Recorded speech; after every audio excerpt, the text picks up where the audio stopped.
You're live, Your Worship. All right, thanks very much, Clerk Helmke. Council, we've just returned from a little recess.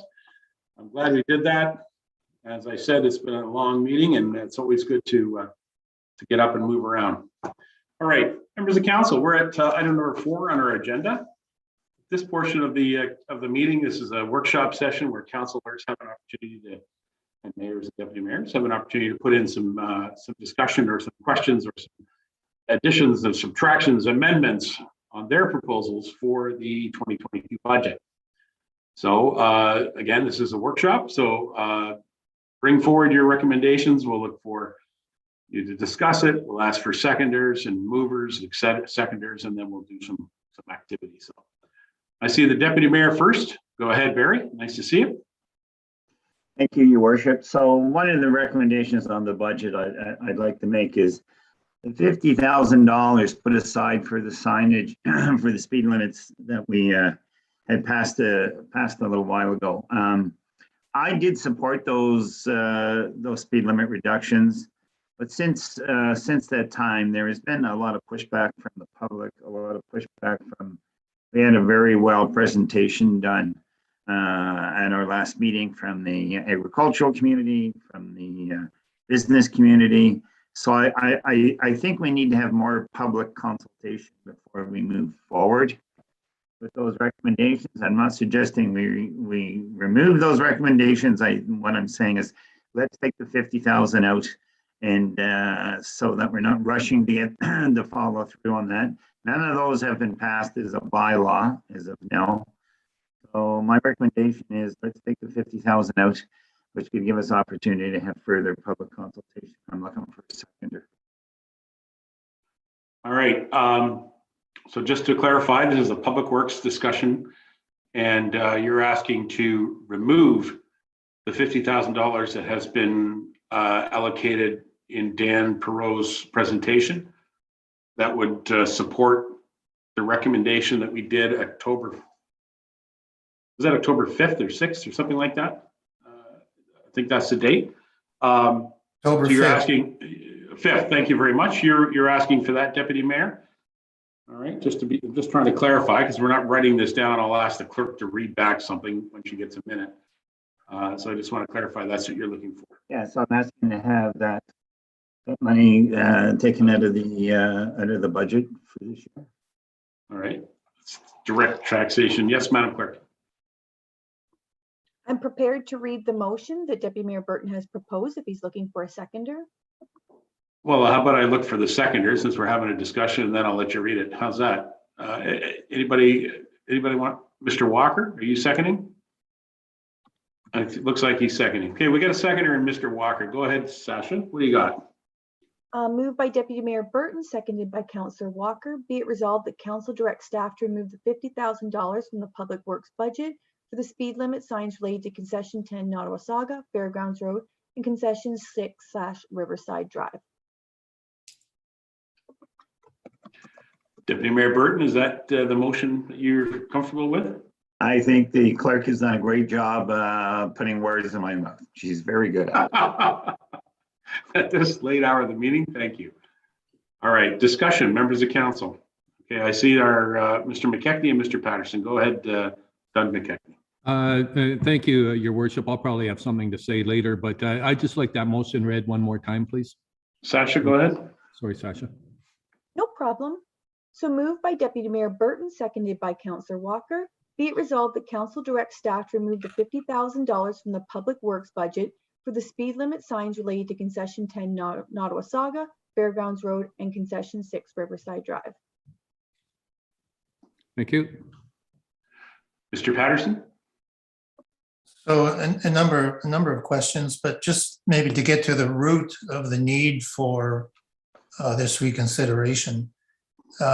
Is it your understanding from the mover that we are now going to ask our staff to revisit the design speed for Concession 10, which we've approved, and does have an impact on the construction budget if we were to change that, not put the signs in that we're taking out?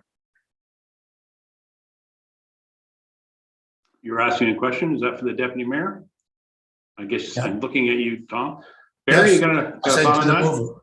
Yeah, so what I'm asking for is to not move forward at this stage so that we can have additional public consultation. It's clearly, clearly from the last meeting, or from the last presentation we had from that group, and indicating they had which I have not seen yet, but I've asked to see if the petition they have with 1,100 names on them, and we've never had a petition anywhere close to 1,100 names. So I think we need to have some additional consultations. So I'm not asking to change any of those recommendations. I'm asking for, let's not rush into it now and let's do some additional consultation. And that's why I'm asking to have it removed, having the money to remove. So we're not pushing forward yet until we have some additional consultation. Okay, so I want to clarify then for everyone, and that is that we're discussing our budget. It is an item that's in the budget. And so these motions that we're discussing here, this is the first one, are all about how we impact the budget moving forward. So I don't believe it's about the question about whether or not the work that's already been done is valid or not, or whether we're questioning that. I think we're just asking for budget discussions here. So I think that's a fair statement. Mr. Patterson, go ahead. Well, if you want to consult the public on this, the first opportunity we have that has any validity, that we can actually see where it's coming from and hear people talk about it, is at our public meeting when council presents the budget on December the 9th. Right now we're scheduled for the 13th. So Or 13th, whatever. Yes. Thank you. I'm asking, what information are we doing this on the basis of? I've heard about the 1,100 votes. I assume the one you're talking about is change.org. Okay, well, only, and I'm going to mention numbers and public opinion only because that's the reason that this motion has been raised. I don't think that's the reason why we made the decision. You had an opportunity on July the 27th, by the way, 2020, when I presented a motion to look at changing the speed from 60 to 80. And this council, before it even got to the floor, it was deferred by the deputy mayor. Okay, and the reason why it was deferred by the deputy mayor is because he thought, well, we've invested a lot of money and we'll invest a little bit more in our comprehensive traffic management study.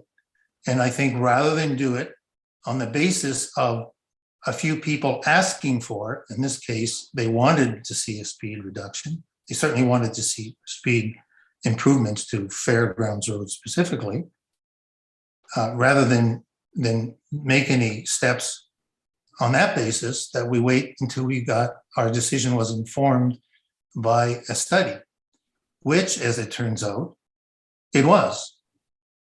On October 5th, when we said yes to doing those very selective speed reductions, we did it because we were informed by a 2-year study. Everyone knows the details of the results. Our comprehensive study turned into a traffic assessment study, which was a staff recommendation backed up by a traffic engineer. And it's on that basis that we made the decision. Now, we were mindful of where the community was on this. The public opinion was some wanted changes, some didn't. All right. When it comes to something that is a matter of our key responsibility to ensure safety on our roads, especially when it involves provincial regulations and our obligations to ensure safety, I remind you of joint and several, if you're not aware of it already. I don't think it's appropriate to make decisions solely on the basis of public opinion, because our job is to make the right decision in the public interest. All right. And sometimes they differ. Sometimes public opinion is good to have on both sides. It's always good to have, but sometimes it's different when you have to look at what's best, the best interest. We do that all the time. So again, I ask the question, why are we reconsidering this? And what's the basis for it? I think I've already answered that question. You said you're basing it on a study that you haven't seen. No, I said I based it on comments about the petition, and I said I haven't seen the petition yet. Well, I don't disagree with the review that you just gave us. You're right, we did, and I'll tell you that I did support those motions. But since then, there's been a lot of. I've been several phone calls, several emails, and that presentation really hit home. There's a lot of the public that do not want to see these speed limits changed. And I'm not saying they need to change them. I'm not saying that those recommendations are wrong. I'm saying is I want to get more public input into this, because that public input that came from that group from our agricultural community and our industrial community and our business community came in after we had already passed those resolutions. Had we gotten that information prior to that resolution, the outcome might have been different. So I'm asking for the 50,000 be taken out. You can either support it or not support it. Okay, I'd like to just remind everybody again that we're in a workshop. Any of these type of motions, we will go to a public meeting. We can hear from the public, and then council will be passing or amending or making any final changes before we pass a full budget. And the full budget bylaw doesn't come to us until perhaps April, maybe even May. So there are significant opportunities for us to make amendments or changes as we move along. I saw, Tom, that Mr. McKechnie put his card up. Are you finished, Tom, or do you want to let someone else speak to?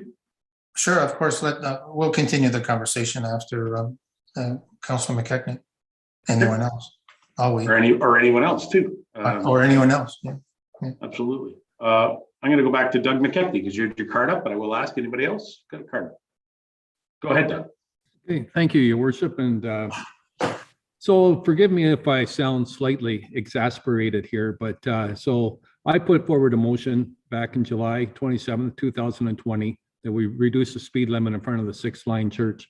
At the same time, Tom Patterson put forward a motion regarding reducing the speed limit on Fairgrounds Road, and John Lamers put forward a motion to reduce the speed limit on the 1213 side road.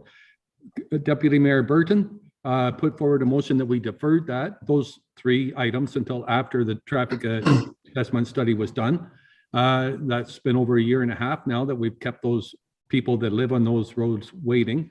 And anyway, so that motion to defer was approved, and we've been waiting. So we had our 3-hour workshop in May. In June, staff presented to council their recommendations from that workshop, and we had short-term recommendations, which is over something to be done over the next 1 to 2 years, and long-term recommendations. And the long-term recommendations are 3 to 5 years long. And the short-term recommendations were that we review the traffic speeds for roads with significant horizontal and vertical curves. And the long-term recommendations that we revise the roadway design to accommodate other road users, being bicycles, ATVs, agricultural users, pedestrians, etc. And those were just a couple of the recommendations. And I expressed frustration at the time at that meeting with those recommendations, but it was approved. They passed. So at that same meeting, Deputy Mayor Burton then put forward a motion that the mayor call a special meeting to discuss issues with the traffic study, and that passed. So in preparation for that special meeting, staff then asked members of council to submit comments to staff. 48 pages of comments were submitted by 6 councillors. Deputy Mayor Burton did not submit a single comment, nor did 2 other members of council. So 48 pages were submitted by 6 councillors. So we went into the special meeting, and all these motions were passed, and all but one of them were passed unanimously. So regarding the petition, Deputy Mayor Burton talks about 1,000 signatures on petitions. Well, there's 2 petitions, and I believe one is on change.org, 776 signatures, I believe is on that. And the other one was a written petition. So I have not seen, these petitions have not been presented to council yet. They were held up in that presentation and waived, at us on Zoom. Now, since then, on Saturday, I did see the written petition. I asked that I get a copy, and before I left this morning, there was no copy delivered to me at that point. I have to remind council that the petition that had 776 signatures applied to all of Clearview Township. It did not specify Fairgrounds Road. It did not specify the 6th concession. It's all of Clearview Township that they want the speed limits to remain the same. So that was on the change.org petition. So I have a concern with this. Every time we make a speed limit change, are we going to have to go to a public consultation? If we follow through, if we set the precedent here. I don't mind doing a public consultation, but my God, we've had 1.5 years of this. And so now what we're going to do by going to a public consultation, we're going to have 2 sides against each other. And it's going to be worse than the ATV situation, I think. So I think that if we do some sort of public consultation, I would like to see it kept confidential. I would like to see it be done as a survey just by the township, whereby they go and they get confidential remarks from the residents. So I think we can't just sort of put out just a general survey where everyone can, knows what everyone else is saying, because I don't want to see any sort of pressure put on anyone. I don't like I'll get to my point now. I cannot support taking the $50,000 out of the budget. I like what the mayor said. We have time. We still have to pass a bylaw on this, so we have time to discuss it further. I think if we take the $50,000 out of the budget, we're just kissing it goodbye on this one, and it affects not just the 6th concession or Fairgrounds Road. It also affects the 10th concession. It affects the area in front of the 6th Line Church. It affects the Battle. It affects the in front of the GNA Fairgrounds. John Lamers, his area over there in Sunnydale. It affects it all. So I would like to see the $50,000 stay in the budget, and we can discuss it further. We can direct staff to maybe do a confidential consultation with the public, and we will definitely, I'm sure, hear from the public on December the 13th. But no, I will not support taking the $50,000 out of the budget. All right, thanks very much, Councillor McKechnie. And lastly, we may have to defer things down the road. If we get close to the point where we've got a bylaw coming to us, we may have to defer at that point. But as of right now, I don't think I want to put a deferral on the floor. I think I'd just like to say, no, I don't want to take the $50,000 out of the budget. And so anyway. All right, thanks very much, Councillor McKechnie. Are there any other members of council have any questions or comments to the motion on the floor? All right, so Councillor Patterson. Yeah, I will remind council that we don't want to raise the expectation in the public that once we take, we've had this discussion about surveys. Yeah.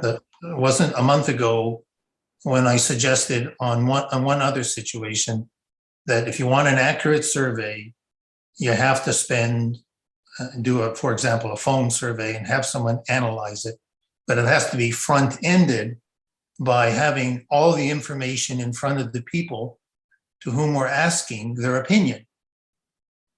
Okay, we have made as a council a responsible decision, which is our job, based on information collected over the last 2 years. We have also lived up to our obligation as councillors, ward councillors, to ask the public in general what the opinions are. On July 27th, I submitted to you a survey that was done of 50 people that responded to by 50 respondents on Fairgrounds. I presented that to you. All right. And that report was deferred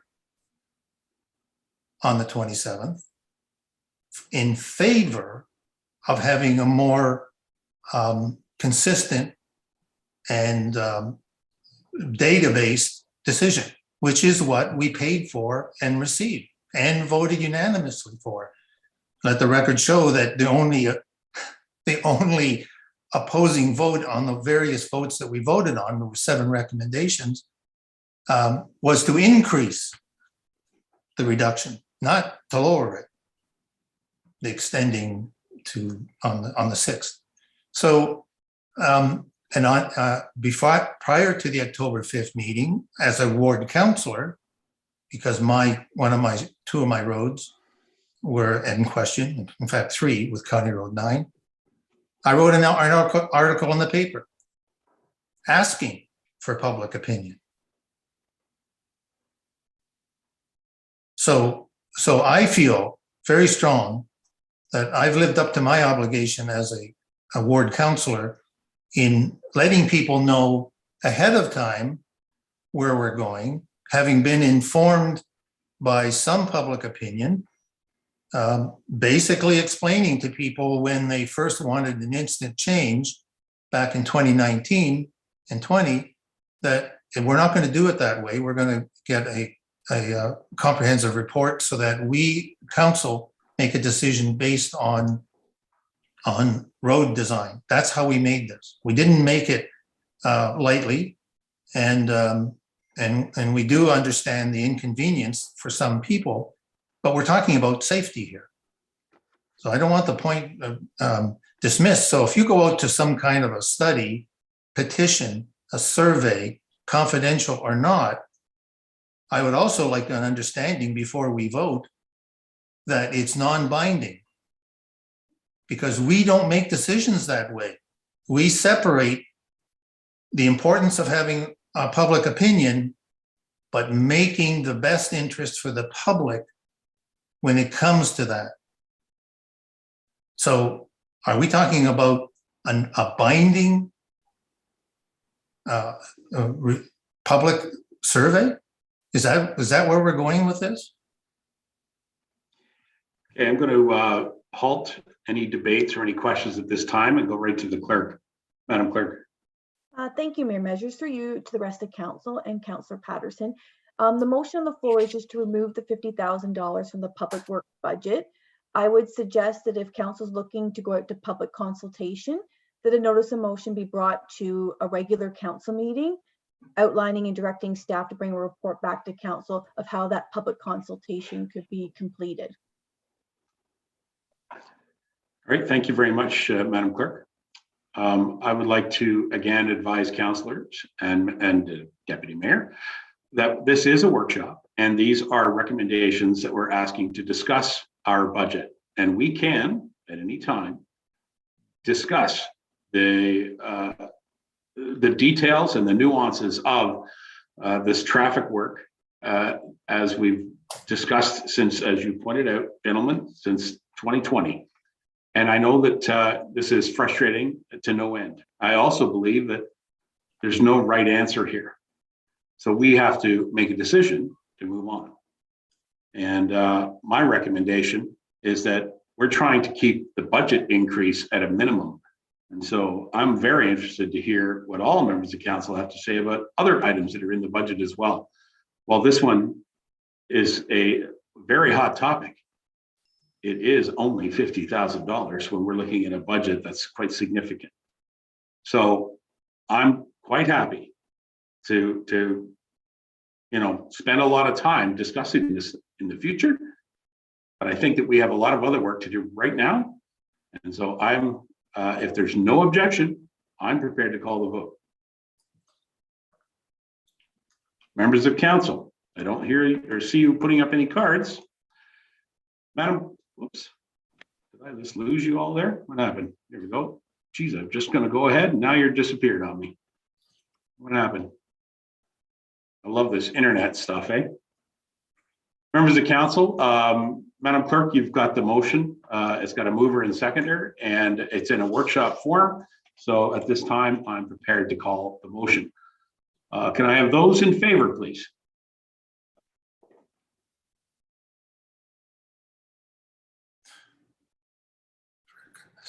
For the record, those opposed. All right, so that'll carry, and we'll bring that to our next meeting of council and as part of our budget process. Members of council, are there any further motions for the budget? Questions, comments, additions, subtractions, amendments you'd like to bring forward to the budget process? Yes, Mr. Deputy Mayor, or Mr. Deputy Mayor, holy cow. Doug McKechnie, you're sitting in the council chambers, so you have any thought? Go ahead, Doug. Thank you, Your Worship. So I would like to ask that we add $1,000 to the budget to supply the Singhampton Cenotaph with a proper flagpole for their cenotaph. I have no idea how much a flagpole is worth. I'm just pulling $1,000 out of the air. When I was at the Singhampton Cenotaph on the on Remembrance Day, there was an injury from one of the residents there that was raising the flag up the flagpole. He hurt his hand. I had a look at the flagpole. I thought, you know, that flagpole is coming down in a good strong wind. It's looks to be a 3-section flagpole. It's so I think I would like to see a better flagpole put up there. So I'm just thinking and I think they could probably install it themselves. But so I'm asking for $1,000 for a flagpole for the Singhampton Cenotaph. Thank you very much. Before I look for a seconder, I'll go to to Mr. Terry Vachon, if I may. Terry recently added a flagpole to our park and has had a little bit of experience in this. He's actually ordered a few flagpoles over the years. Maybe you could comment on that. Terry, welcome. Thank you, Your Worship. Yeah, I could just tell you based on experience, a proper flagpole that has the proper mechanisms to put a flag up and down with shipping is approximately $2,000. Is that installation and everything? That's including installation. Yeah, we usually hire a contractor to put a cement base in, let it cure for a couple of days. So the pole installation, the cement all in is approximately $2,000. Mr. McKechnie? What's $1,000 between friends? So sure, let's make it $2,000 and sure, requesting Okay. 2,000. Okay, Madam Clerk, just stand by. Deputy Mayor, go ahead. Well, I totally support what Councillor McKechnie wants to do. I don't think it should be part of the budget. I think it should come out of the community grants, which I just reviewed and did a review with Deputy Clerk Falls, and there's money left there. So rather than putting it in the budget, the community grants money is in the budget, so we don't have to add anything to the budget. Just do the application and we'll approve it through the community grants. Deputy Mayor, thank you very much for that. Mr. McKechnie, if I ask for a seconder, could you amend your motion to say from community grants? Oh, sure. Yep. That's fine. Thank you. So, Madam Clerk, and I'll look for a seconder on the motion. Deneen, look at that.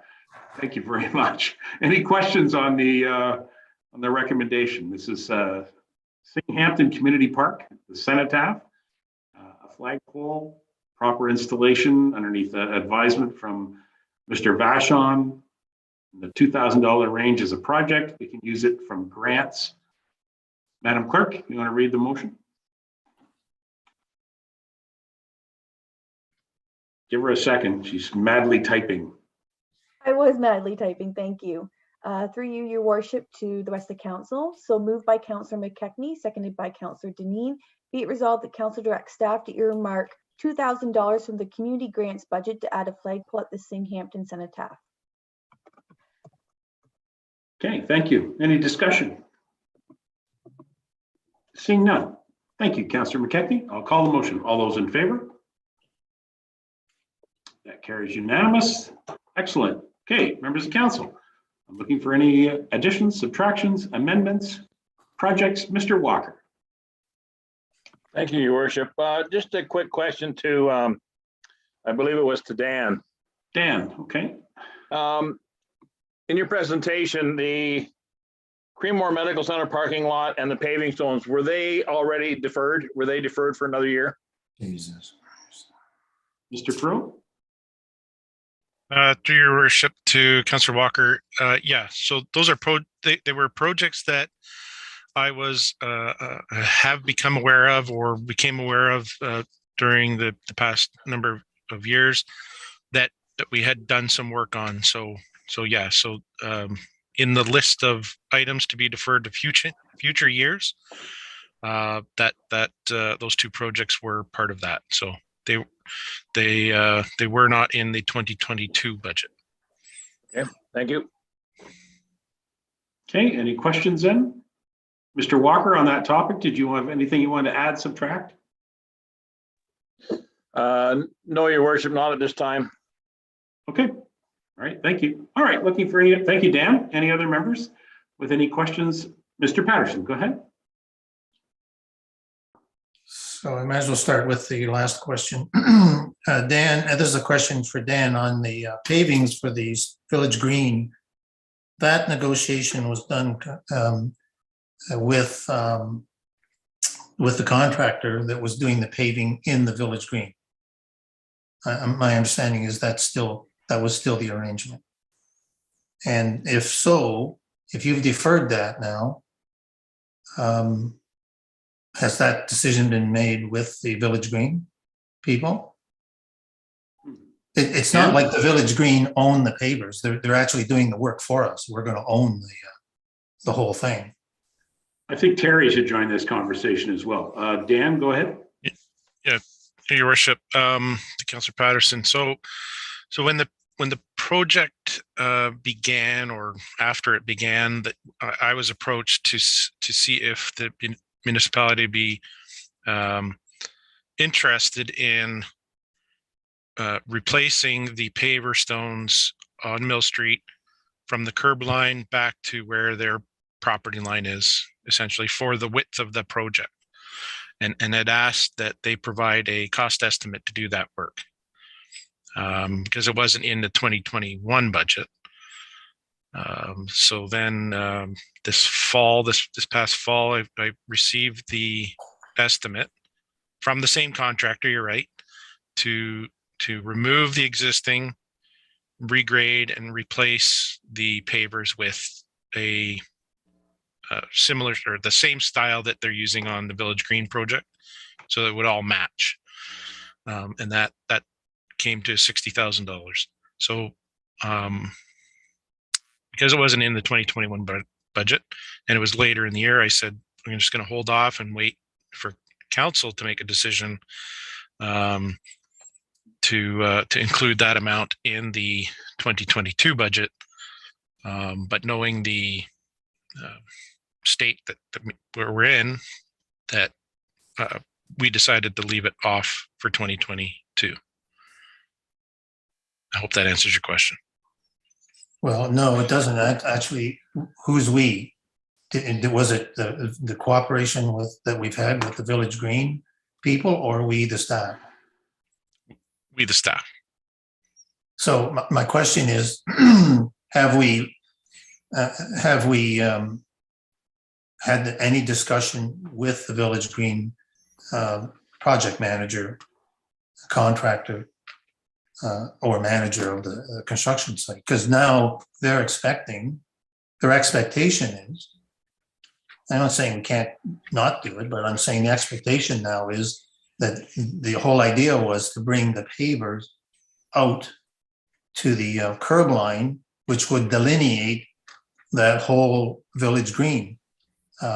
Because when people came to the stage and events and that sort of thing, it's almost inevitable that they're going to be out on the sidewalk.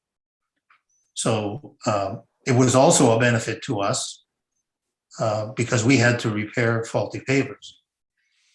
And so when we made the agreement was, well, instead of us looking for a paver to do the rest of Mill Street, which we were having difficulty getting, why not use the same construction people that were doing the pavers within Village Green? Turned out to be a good idea, so that's how you got your estimate. Is it the fact that the 60,000 is too much? If we don't do it, are we going to have to repair the pavers? Some of them are in pretty bad shape now. Tom, In the if I front. can, Tom, if I can, Terry meets regularly with the contractor and the workers there. Terry, do you have any update on where that's going? I know Dan's been working on it too, but I just wanted to hear from you because you've been meeting with the construction team there. Yes, thank you, Your Worship. Yeah, I meet with them quite often. I usually meet more about the on the other side of the park. Near the Sure, second I get it. building. Yeah. I have not had any discussions regarding Mill Street or those sidewalks, and I have nothing more to add than what Mr. Perero has already. All right, sorry, then I don't mean to drag you into it, but I was pretty confident you were the guy on our staff who's looking after that project. So carry on. Thank you. Dan, any further? Yeah. So to Councillor Patterson, yeah, that my decision not to proceed in 2021 has been communicated to the group, I'll say, at Village Green, because the $60,000, in my opinion, is a very high estimate. And it may be a true estimate, but it was high when we have $200,000 in our budget to replace and repair all of our sidewalks in the municipality. We just didn't have the money left so because it was closing in or close to budget time, which we're in right now, I said that I would bring it forward to council. As I was building my budget, knowing the state of where we're at, it was decided to defer those items to the future. Whether the future costs are going to be more expensive because it's not going to be done at the same time, that's potential, the potential cost. And if council decides to want to include that money in this year's budget, we can do that as well. It's totally council's decision. Okay, Tom, go ahead. So you answered my question, that they're aware of it. On the parking lot, I'm okay deferring the parking lot issue. For those that aren't aware, we have a problem with parking on Mill Street. You're probably aware of that. And we need to have some form of public parking for sure. And almost every day now we have a problem. We're now no longer parallel parking, we're angle parking on some of the side streets. And it's spilling into the residential area on Elizabeth, for example, and to some extent on Caroline, but mostly on Elizabeth. So the plan was to use some of the vacant land on the Creemore Medical Center parking at the south end and pave it. It also had a dual purpose, which I discussed with Terry and Dan one day earlier this year, in that we have a hazardous condition with the number of cars that park on the boulevard parallel and angle on Gowan Park. And so the verbal discussion that we had was, do you think the ball players, the people that come to the ball games and use the park, would they be upset if they had to walk over to the parking lot that would be made available to them on the medical center? And the opinion I got back, including Dan Gowan, was no, actually they probably would prefer that. They don't like doing this parking either, because there's kids running in between the cars and the bumpers are in the driving lane. So if we're not going to pave, which is okay with me, can we surface that road, throw some gravel down in that portion of the driveway that we were going to pave, so that we can encourage people to park there? Dan. Hey, Your Worship, to Councillor Patterson. So this project, I anticipate, again, this may only be deferred for 1 year. We have a bit of a different strategy and we're not there yet. That's why we have deferred this one. Is that if council recalls, there's a developer on Mill Street, I can't recall the number, on Mill Street beside the pub, that they're proposing to redevelop two portions of property there. They're deficient in parking.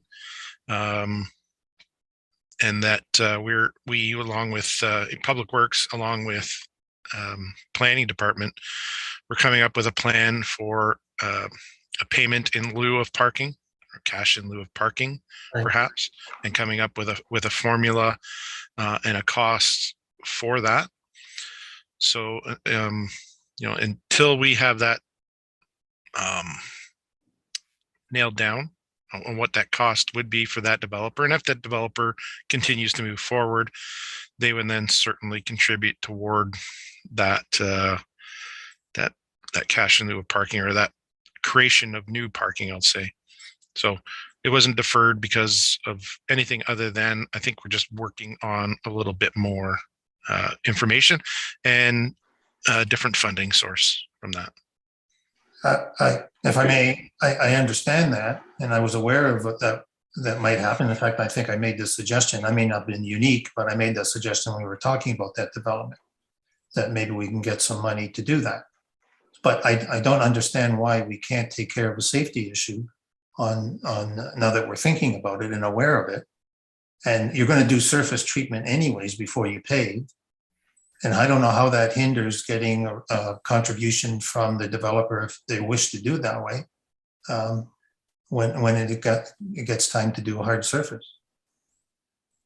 Two issues that came together, now we're taking them apart. One is giving parking for Mill Street, taking advantage of the space we have there. A bit of a walk, but it's better than what we have now. And the other is safety.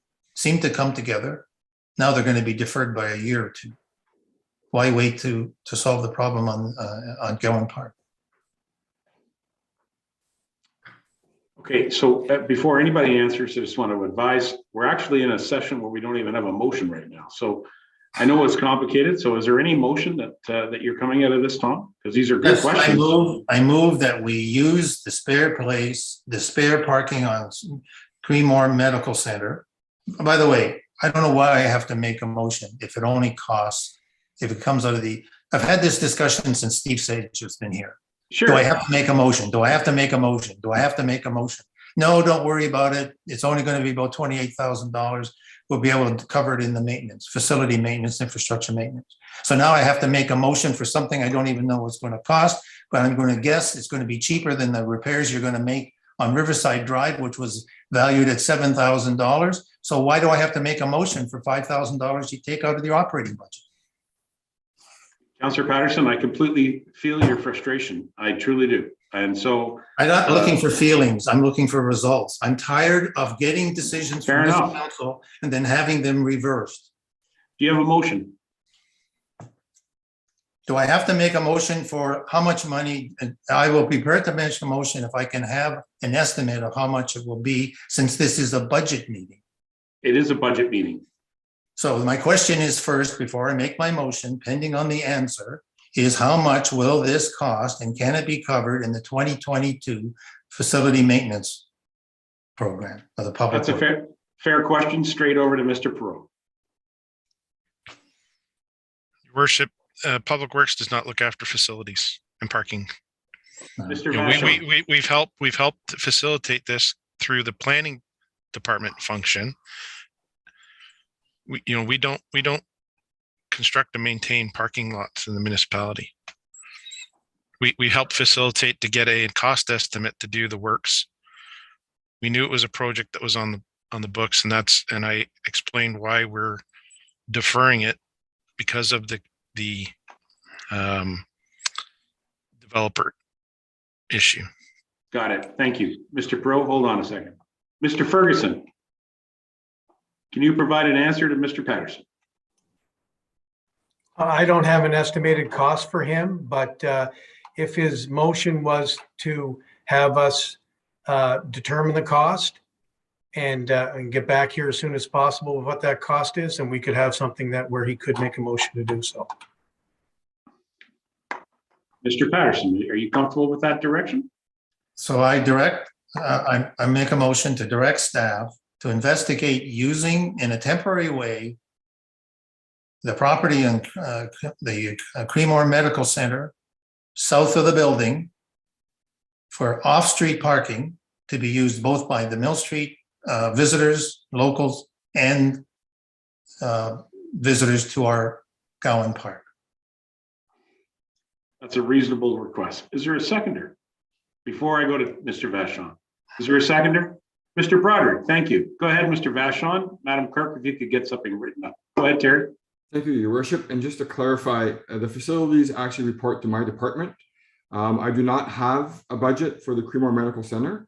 Most of the expenses are done on a bit of an ad hoc basis, but for this motion here, this would definitely fall under my department, and I would be happy to do that research if council so chooses to move forward with that. I would suggest, Mr. Vachon, you work with the CAO and we'll find the answers through our staff resources, right? Mr. Patterson, you comfortable with that direction? Dave, we've got a seconder. If I didn't say it, if the clerk would add the words "and report back to council during our budget deliberations." Thank you. Okay.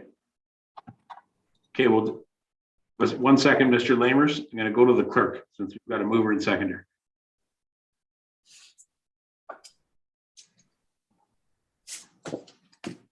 Anytime you're ready, Sasha.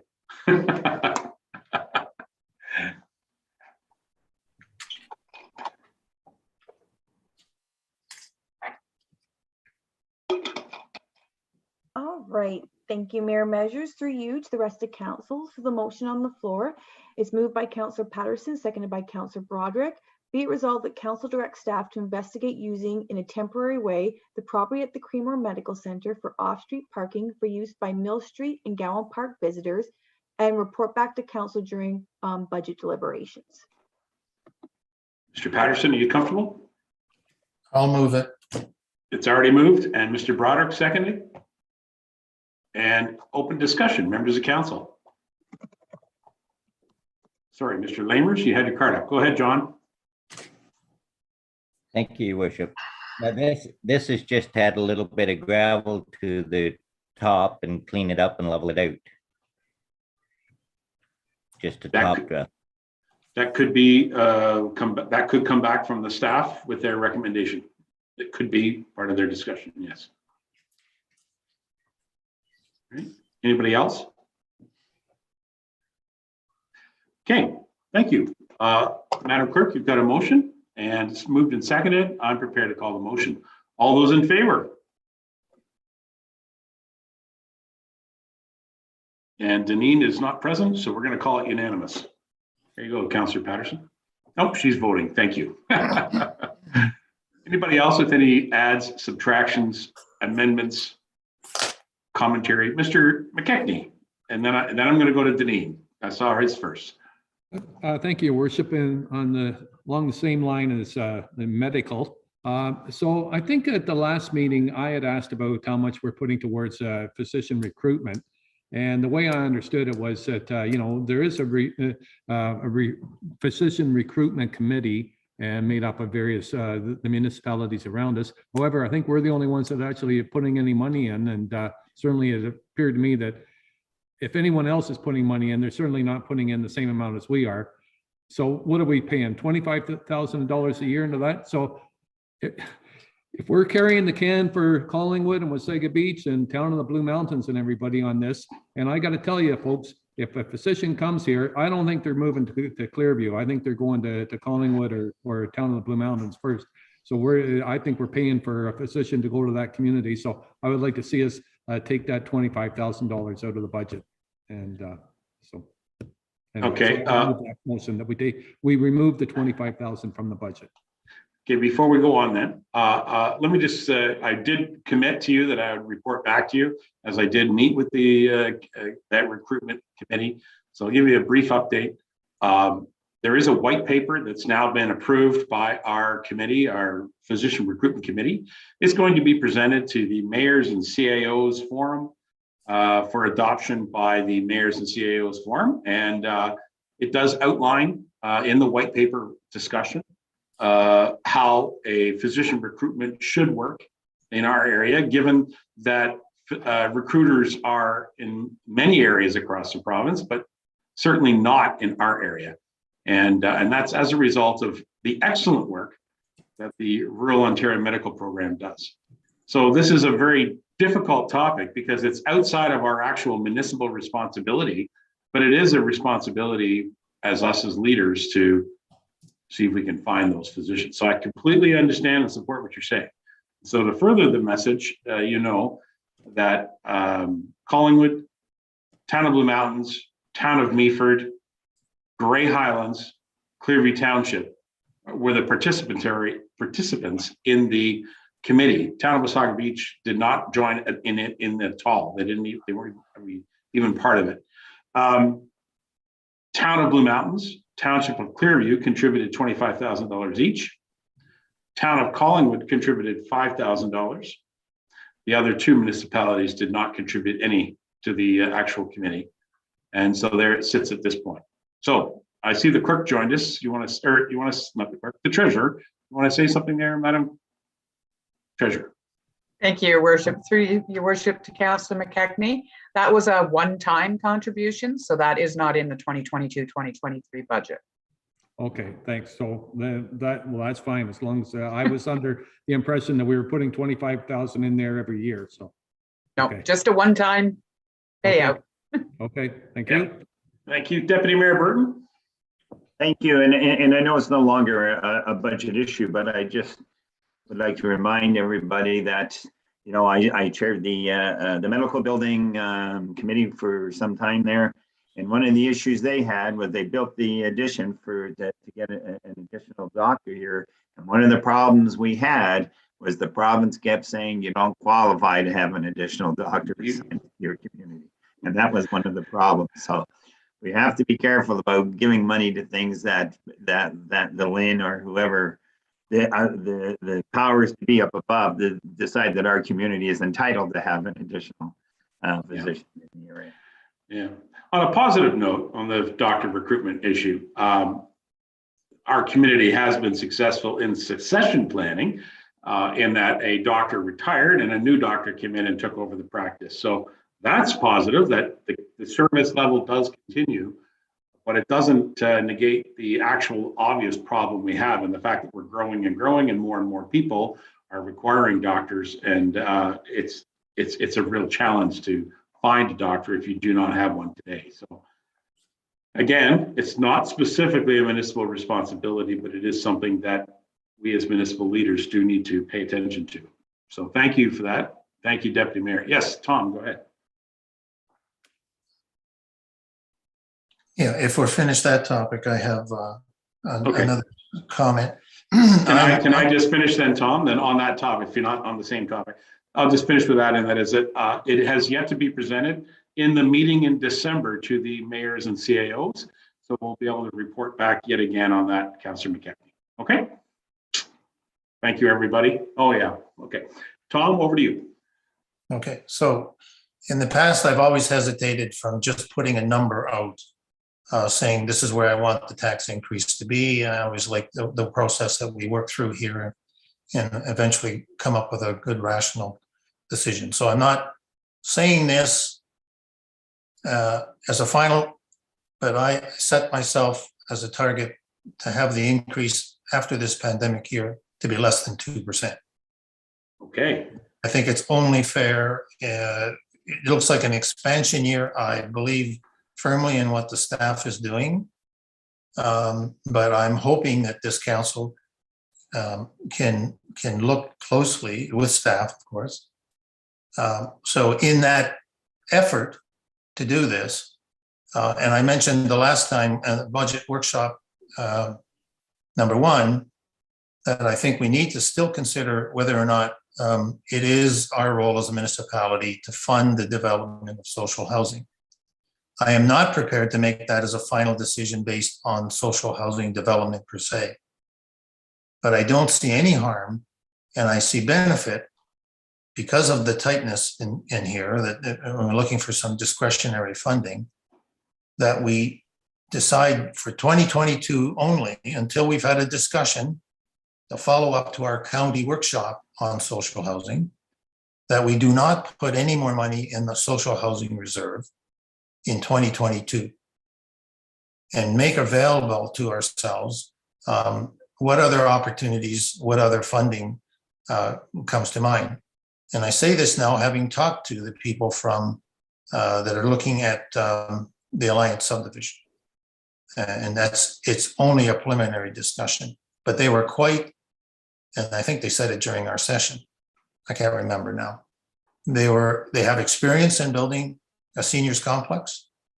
Okay, fully able to live in unaided, then independent living, and then some assisted living, and then full-term senior housing.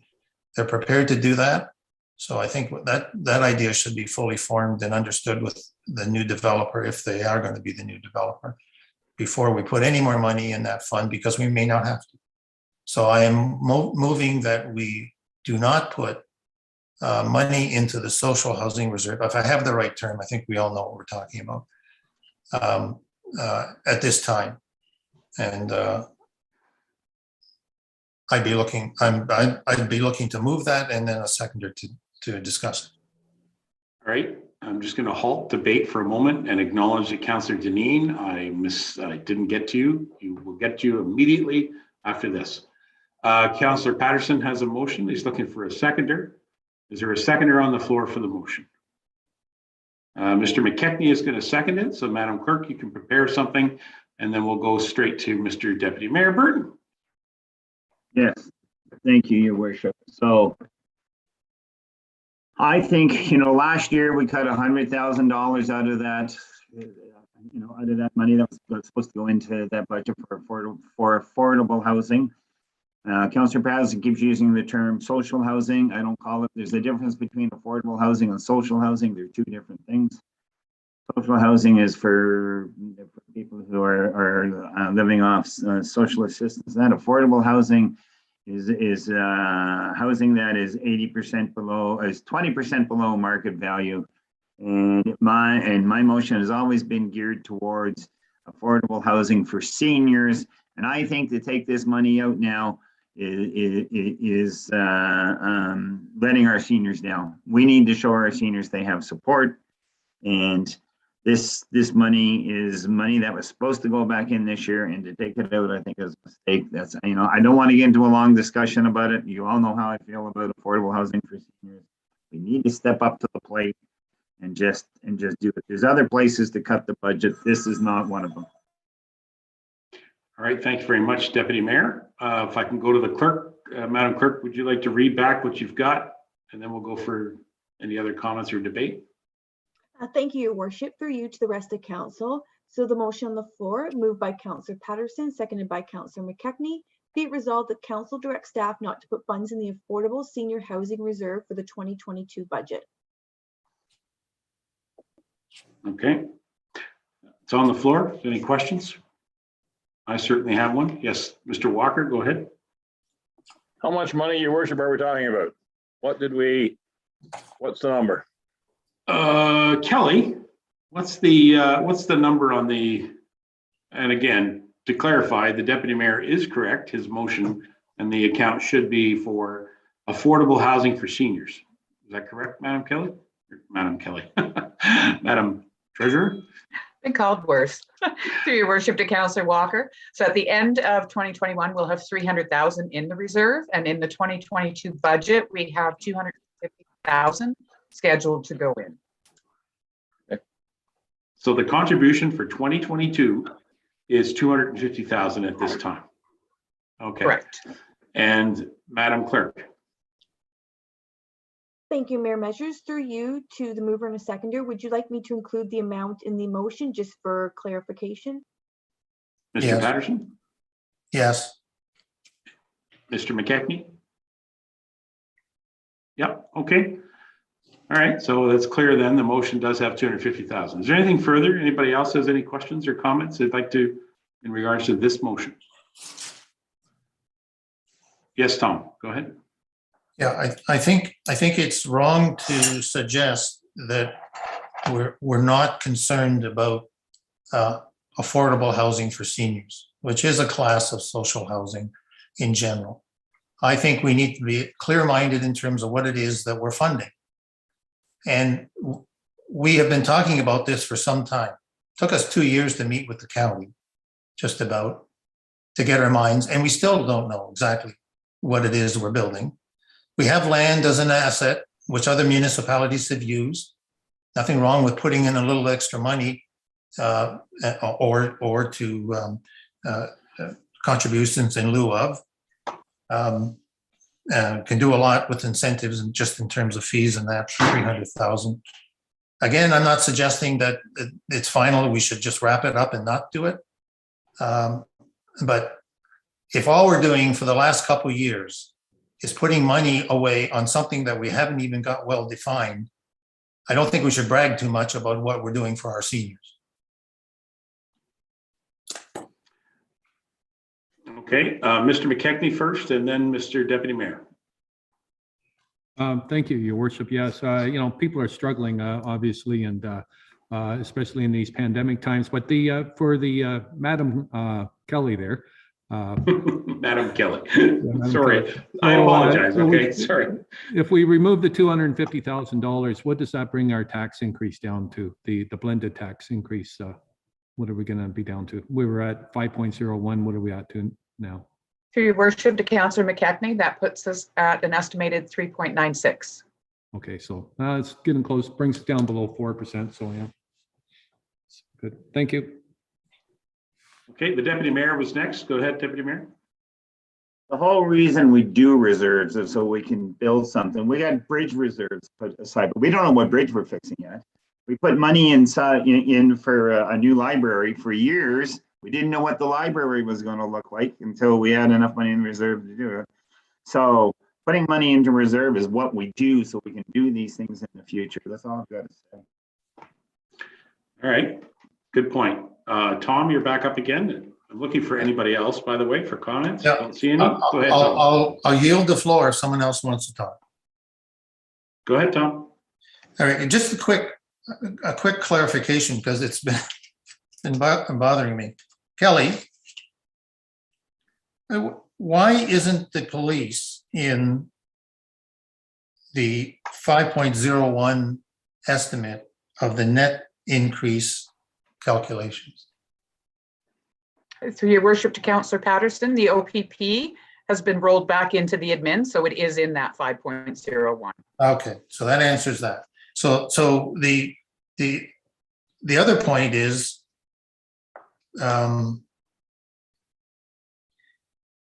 it's not fair. Well, okay.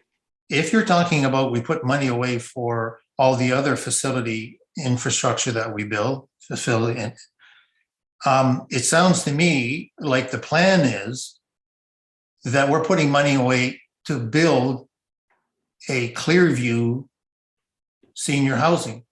We're going to own it. My understanding is it's supposed to be an incentive. It's not a bad idea, an incentive to a developer to build, which reinforces my point. I don't want to get into the debate about what it is. That's why I'm saying let's stop the funding until we know what we're doing. But what are we, like, here's another example of not knowing exactly what we're putting the money. We're going to have now $550,000 in there and saying that we care about affordable senior housing and still not have one step forward and actually doing it. All right. Barry, one more time. Oh my God. I know. Now I'm feeling frustrated. I know the others have felt right. Now I'm feeling frustrated. It's very simple. We get some money put aside. I'd like to have $1 million sitting there. We go to county and a developer. So, when county's ready to start looking for partnerships, we get $1 million sitting there. We go, hey, county, we got $1 million. We got some land. You kick in $1 million. We meet up with a developer. Developers cannot build affordable housing without some kind of supplemental help. It's that simple. It's too expensive. If you want affordable housing, that's why they do it at the county. That's why, that's why Tay Township did it. That's why Wasaga Beach has done it. That's why Collingwood has done it. That's why Midland area, all of them have done it so they can get affordable housing, and I'm not talking carte blanche affordable housing across the board at this time. I'm simply talking affordable housing for our seniors.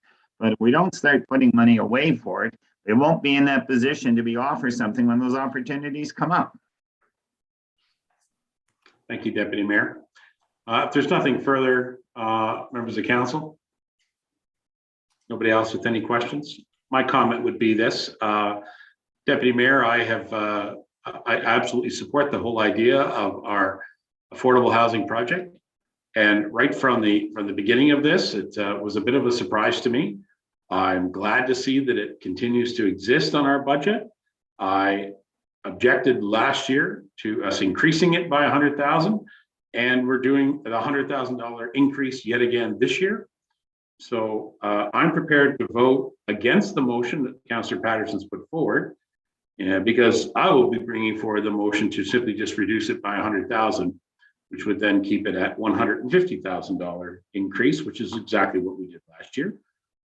So I would suggest that while it is attractive to see, as Councillor McKechnie pointed out, reducing it to 3.9%, at least some type of fair reduction is good, but also I appreciate your comment, Deputy Mayor, that we would be increasing the reserves and you're trying to get to a goal. I still say that there's a tremendous amount of work to be done to actually see this to come to fruition. And I would compliment the communities of Tay and Wasaga Beach who have been able to build their projects. They both were in a situation where land acquisition became very favorable towards them and they were able to get that. Certainly this council has seen land acquisition proposals brought to us where, you know, we're kind of cornered that we can't really do the type of work that we would like to do. So I would suggest that we're not there yet, but I do hear you that we do need to build something for affordable housing reserve. If for nothing else, we can use to help pay for some of the expensive infrastructure that we have to put into these type of facilities. So I'm going to be voting against this motion as it's written. Nothing further. Madam Clerk, you've got a motion in front of you. I'm prepared to call the motion. Those in favor? Oh, in favor. That'll be you, Mr. Patterson. Are there any opposed?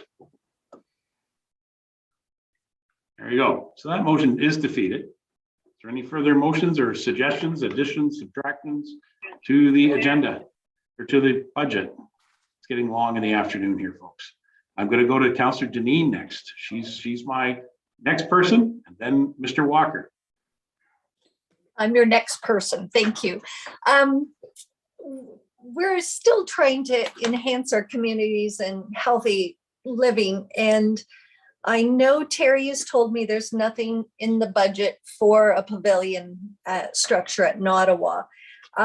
He also made mention to me that the plan that I asked for the pavilion structure should be ready by the end of 2021. We've got one more council meeting left till the end of 2021, basically. He said there's a placeholder for a potential pavilion in 2023. I'd like to ask him, Terry, through you, your worship, if he thinks there's anything pertinent that I should be adding to this budget for that, if there is something that should go into like a reserve for it, a certain amount we could put away for it. And the other thing I'd like to ask him too is the McKean Park sports pad. I asked for that to be investigated last year. I'm hearing that, and I wasn't aware of a Clearview Township Park plan, but I've been asked if it could be included in that and avoid funds from doing another plan.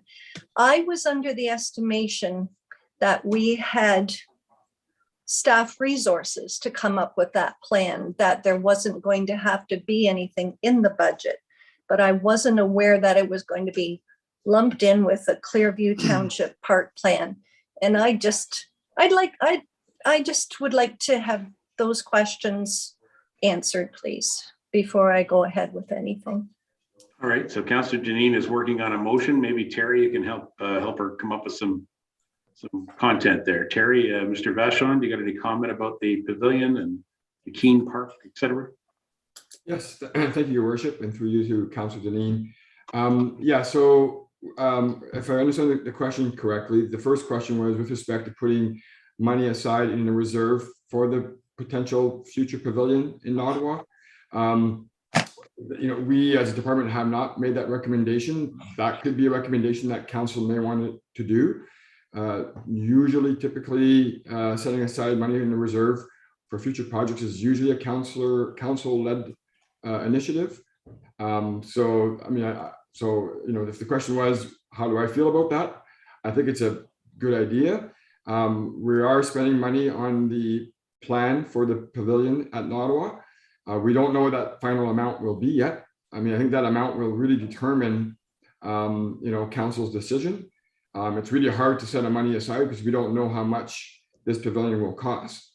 We know approximately 4 years ago now, the Gowan Park Pavilion cost approximately $300,000. And it had easier access to water and sewer. That could be a base number that we could use, but we're probably looking at a number north of 300,000 for a pavilion in Ottawa. So if you're trying to figure out what amount to use as a reserve or amount set aside for that project, that could be a good starting point. With respect to McKean Park, we don't have the staff resources to do that plan. My understanding is that there's some families that live around McKean Park that are interested in putting a plan together themselves as well. They may have some expertise themselves as part of those families to assist with that. I think, again, we need to figure out what those families would like. McKean Park is a beautiful park. It's a beautiful area, but it is limited in space. There's a water pumping station close by. So there is limited in space. So, there will have to be some priorities set on what the residents want out of that park. Again, the recommendation to Councillor Deneen was that we can include the study of McKean Park as part of the overall Clearview Parks plan and use the expertise of that consultant to come up with the details in McKean Park. But if council wants to have a separate plan, that's up to you. But if I understood Councillor Deneen's question correctly, no, we don't have the staff resources internally to do that plan at this time. Thank you, Terry. I misunderstood last year then. Okay, I'm not going to completely let it go, but those amounts, looking at looking at the pandemic and the recovery from the pandemic at this point, I'll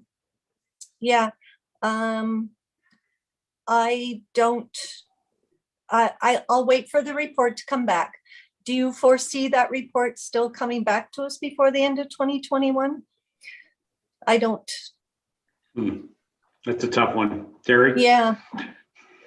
In discussion with Burnside and specifically the engineer that's working on that report, I know the engineer, he had some personal setbacks and why it stalled the project somewhat. He's reassured me that we should have it in our possession by the end of the year. I don't know if it will meet council's meeting timelines. It might be the first meeting in January, but we, staff and council, should have it in our possession by the end of the year. We still have some budget meetings, I think, if I understand correctly, coming up in the future. You may have that number, Councillor Deneen, before the budget is approved. Thank you, Terry. Thank you. If I may, go ahead, Phyllis. Yep.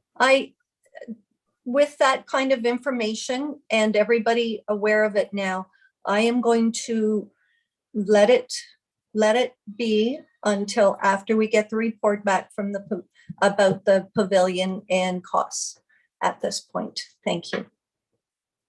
Terry, if you get that report, can you work with the CAO and perhaps have a meeting with Councillor Deneen to have that discussion so that she can be prepared to bring forward anything to this discussion here at the table? If you get that report in a timely manner in the next 5 weeks, 4 weeks, Christmas. Okay. Absolutely. Thank you. Thank you. All right. Thank you, Phyllis. Anything further? No? Okay. No, that's fine. Thank you. All right, thank you. I did see Councillor Walker. Councillor Walker, you had your card up. Go ahead. Yeah, thank you, Your Worship. I'm just going to piggyback on a comment you made with regards to the affordable housing for seniors, that we should either look at maintaining the 150,000 or even consider dropping it to 100,000. Keep it active, but yet be mindful of the budget percentage increase. So I'd like to make a motion that we put 100,000 into that instead of the 250,000 for this year. Okay. Thank you, Councillor Deneen. Is that a second? I see you're quickly putting your card up. I don't want to don't want to ignore you completely, and I appreciate you being there. Thank you. Councillor Walker has the motion. Councillor Deneen is the seconder. Madam Clerk, if you could prepare something. And I will turn to the Deputy Mayor, who's, hang on, go to the clerk first. Go ahead, clerk. Thank you, Mayor Measures. I do have something prepared already. If you'd like me to read it out to the rest of the council, or if Sure, you might as well if you're ready. That way, then we can go right to the Deputy Mayor. Perfect. So moved by Councillor Walker, seconded by Councillor Deneen. Be it resolved that council directs staff to reduce the transfer to the Affordable Senior Housing Reserve by $150,000 for the 2022 budget. Okay. Walker, you're comfortable with that direction? Yeah. Okay. Mr. Yes, Burton, go ahead. Go ahead, Mr. Yes. Burton. Thank you, Your Worship. So I'd like to make a friendly amendment to that with an explanation. The friendly amendment would be. We're listening. Go ahead. Is not to take 100,000, is not to put in additional 100,000. Last year, we were supposed to put 250,000 in. We took 100,000 out, which left it at 150,000 we put in. What I'm suggesting is we leave it at the 150,000. That means we have not increased it at all.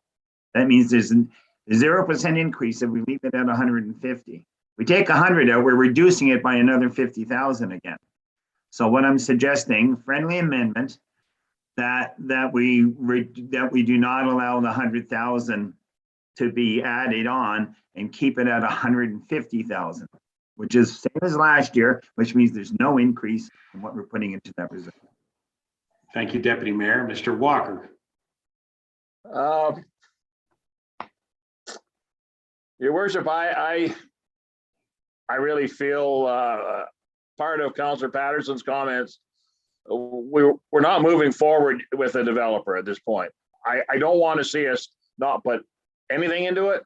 I feel we should put something, and I feel that 100,000 would be a good number to go into it to keep it rolling and moving forward. And hopefully next year things will be a little better, and we can look at moving forward with more at that point in time.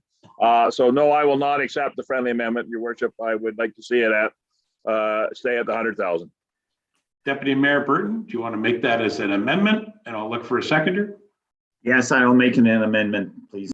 Is there a seconder on the floor? Mr. Lamers, we have a seconder on the amendment. So discussion on the amendment, as Mr. Walker points out, just to review. Currently, the plan is as presented. The budget will put an additional $100,000 into the reserve, which would make a total contribution from taxpayers of $250,000. The amendment is asking for us to reduce the contribution. That the total taxpayer contribution would only be $150,000, and therefore it would be a 0% tax increase. So have I reviewed the information correctly? Okay, does anybody want to debate or discuss that? Mr. McKechnie? Thank you, Your Worship. I'd like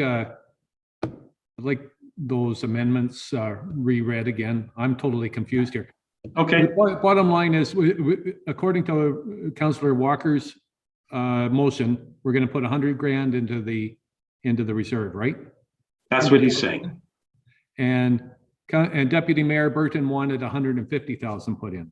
Yeah, correct. Your Worship, can I just clarify what the motion actually was? I heard that Robert's motion was to only contribute 100,000 instead of the 150. That's right. Okay, so that was his motion. The original motion from past years has been 250,000.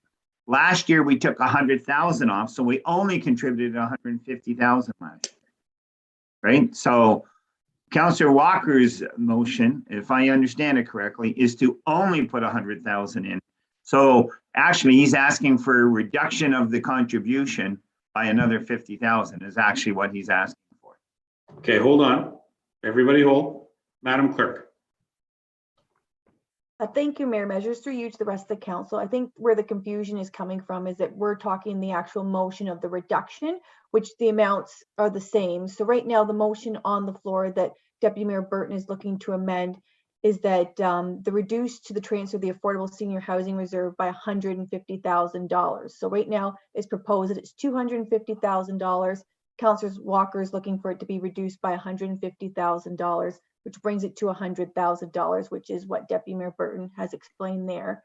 And then the amendment would be that the transfer to the Affordable Housing Reserve be reduced by $100,000 rather than the $150,000, which means the transfer this year would be $150,000 if that amendment went through. I've got it as clear as mud. Anybody need to have the amendment discussed any further? Just to clarify, if I may, I think the clerk has it right. Robert's motion is to reduce the 250,000 by 150,000. So there's only $100,000 going in. And my motion is to reduce it by only 100,000. So it's 150,000 going in. Is that correct, Madam Clerk? Through your worship to Deputy Mayor Burton, that is correct. And if the treasurer could just come on for just a moment, I just want to make sure that that is correct, the amounts that we're talking about. Hi, Kelly. The amounts are correct. So this is the amendment we're going to discuss. If I see nothing further, nobody else wants to discuss the amendment. Voting on the amendment. Are there those in favor of the amendment? In favor? Okay. And are there those opposed to the amendment? And so the amendment fails because it's a split vote. The motion originally stands from Mr. Walker. Anything further? Then let's call that motion. Madam Clerk, to the original motion, please read it again. The motion on the floor is moved by Councillor Walker, seconded by Councillor Dineen. Be it resolved that Council directs staff to reduce the transfer to the Affordable Senior Housing Reserve by $150,000 for the 2022 budget. Everybody heard that? I'm prepared to call the motion. All those in favor? Are there any opposed? There's one opposed. Thank you. That'll be a carried motion. Thank you, Councillor Walker. Anybody else get any motions they'd like to put on the floor or discuss? Subtractions, additions, amendments? Anybody want to order in dinner? Councillor Patterson, go ahead. Pizza. Yeah, for sure. This is a question to start. This goes to Terry, the PCR department. First of all, clarification. As I understand the discussions up to now, we have 100,000, well, actually 93,275, 92,000 tax funded for the landscaping for the Stayner Arena parking lot in my Right. Okay, and I understand based on discussions we had in the workshop number 1 that there was some discussion about a new sign. Someone, I think it was estimated around 100,000, wasn't firm. But what I heard today was that's in 2023. Is that what I heard from the CEO of the library?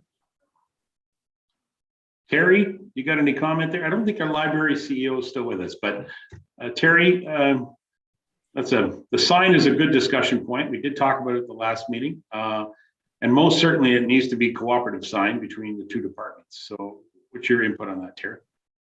Yeah, thank you, Your Worship. If I understand Councillor Patterson's question correctly, I think the thought was perhaps to have a new sign put in 2023, as it's not presently budgeted for 2022.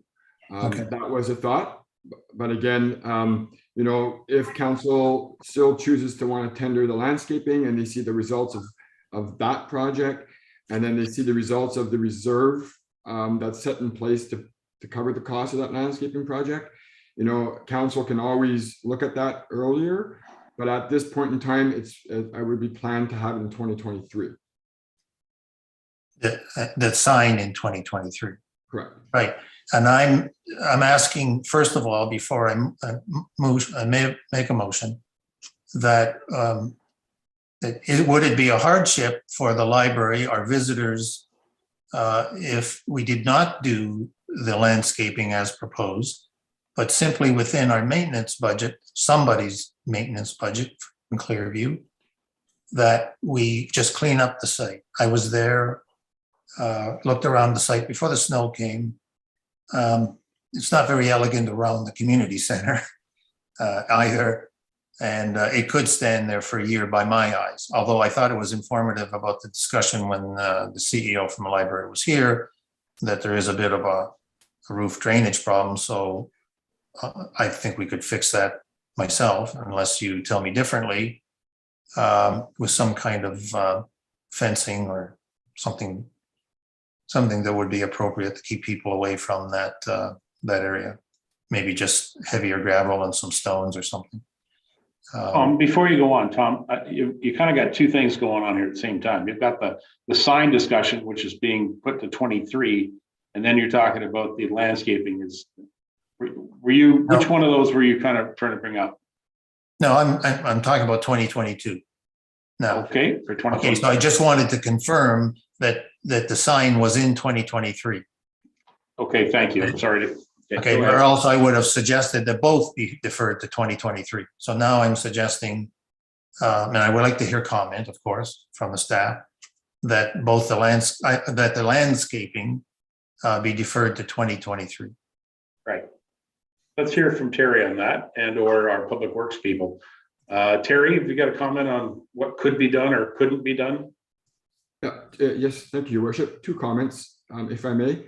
The first one is on behalf of our department and on behalf of the folks that use the facility, I highly recommend that we do not defer the landscaping. I feel that it's absolutely required. It was part and parcel of the original construction. It was pulled out perhaps for budgetary purposes. The cost of doing the landscaping, the reserves are already in place.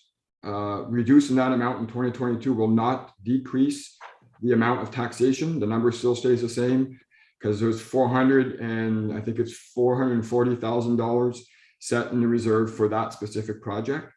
So the money is already there. I highly recommend not postponing it. And secondly, I also feel that the spending money out of general maintenance will be wasted money. It won't be cheap for gravel. Sometimes we feel that a little bit of gravel is not a big deal. Once you start really beefing up the area and putting the adequate amount of gravel, it will become, I feel, a big deal. And if you want to put fencing up, fencing has increased tremendously. So whatever we put up as a temporary measure, I think will be wasted money. And I also feel that the money is already in place to cover the cost of the landscaping project. You got some more on this? There's good comments, Terry. I don't see it. I must admit, that made sense what Terry just said. But I was actually, I saw heads nodding. That's why I thought I was on the right track here.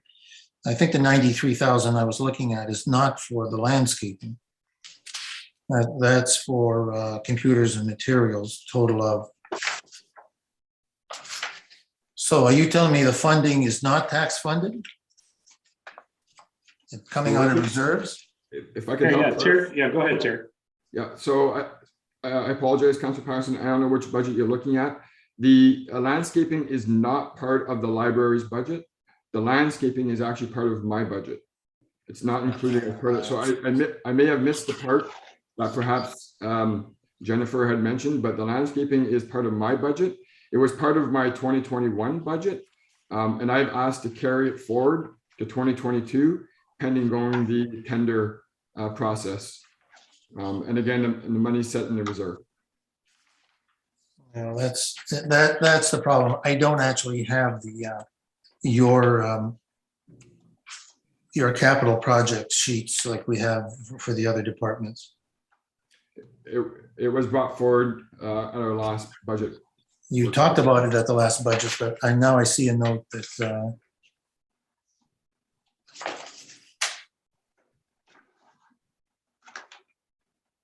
okay, I don't see it on my documents here, so I'll leave that for now. Thanks. Tom, if I can help you, it's the last page of this sheet, and it says 2022 proposed capital projects. And first item on it is the zero turn mowers and then trailers and parts. And so that's the one, Terry, right? Okay. Last page of that maybe it didn't get printed or something for you. Your worship, if I could bail Terry out a bit here. Please do. It is in Terry's 2021 capital budget. It hasn't moved forward into the 2022 budget as these pages were printed before the project was 100% deferred. And it is fully funded from the land sale reserve where the proceeds from the Huron Street location were deposited. Okay. All right. So that's why it's not there. So thanks for the answer, Terry and Kelly. Just looking at areas that appear to me to be discretionary, that's all. I concur completely. So Terry, before you go away, just to clarify, obviously we're going to continue to do our procedures and our policies and re-tender this project. Is that the intent of you and the CAO to do that? That is the intent of this time, Your Worship. In early spring, to kind of mirror what Mr. Perot was mentioning about releasing tenders in spring, sometimes it's more advantageous. Okay. And is there anything you can do to assist the library regarding their concern about the entranceway and the alternate entrance built that's got a problem? Is there anything you can do to assist them? Yep, I can. I'll work with Jennifer. The entrance that she's referring to is actually an exit only. Yes. It's an emergency exit. It's not being used as an entrance. So for safety reasons, if folks had to get out, the concern last year was we may have waited a little too long to clear the snow out in front of that exit. So, as soon as we recognize it being a safety issue, we had our friends at Public Works come and clear that section out. So in my determination, Your Worship, I don't think it's a safety concern from an exit perspective for emergency purposes. And I think, but I'll work with Jennifer to make sure that we keep a keen eye to make sure if we see snow that potentially might fall from the roof, we might do some extra measures to prevent that from happening. And we'll make sure that the exit walkway area is clean at all times. Yeah. Little piece of paper says caution falling snow and ice, Okay. All right. Good luck. I'll leave it in your hands and I appreciate that. All right. Thank you. Members of council, you got any further additions, subtractions, amendments, proposals? Looking to council, Mr. Patterson again. Go ahead. Again, I'll yield the floor if anyone's got anything. My next gambit is with the Public Works. Now, the sand dome, I heard the explanation. It appears to be $230,000 of the 2.3 million replacement cost is tax funded. Do I have that correct? Dan? Thank you, Your Worship. Yes, for the Stainer sand dome, I believe. Yes, that's what I'm talking about. First of all, excuse me, this is prior to tendering, so we don't know what the final cost is, or do we have a tender? Was this deferred from 2021? To Your Worship, to Councillor Patterson, this is just a preliminary estimate. Yeah, we do not have a budget estimate yet. Do you? Or, sorry, a tendered amount yet. Sorry. Yeah, I understood. That's good. Would you accept an upset level to say, look, we're giving approval, but no higher than. And then subject to deferral if it's higher than. Like how volatile is the cost of this thing? Certainly, and we still will, as we do with all our tenders, come back to council for final approval. So, having a budgeted amount, I would say that is that my would you call an upset limit, but like I said, with every tender, we come back to council for final approval anyway. So if council were not happy with the tendered amount, we can always decline that if it's too high. You know it better than us right now. Is there discretionary funds within that? In other words, if I asked you to cut $250,000 out of it, would you say, well, then there's no sense going to tender? I can't build it for that much. Well, we'd have to pay 10% of it anyway. So this is a DC funded project. So 10% is benefit to existing.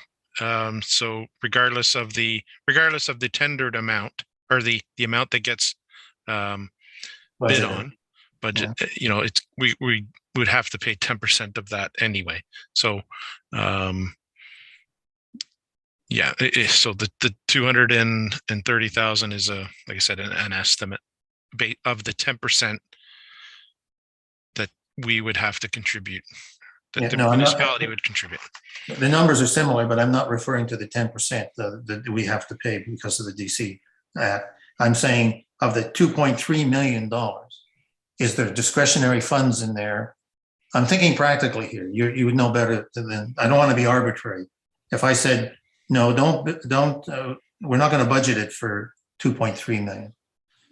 Okay, we're going to fund it for $250,000 less.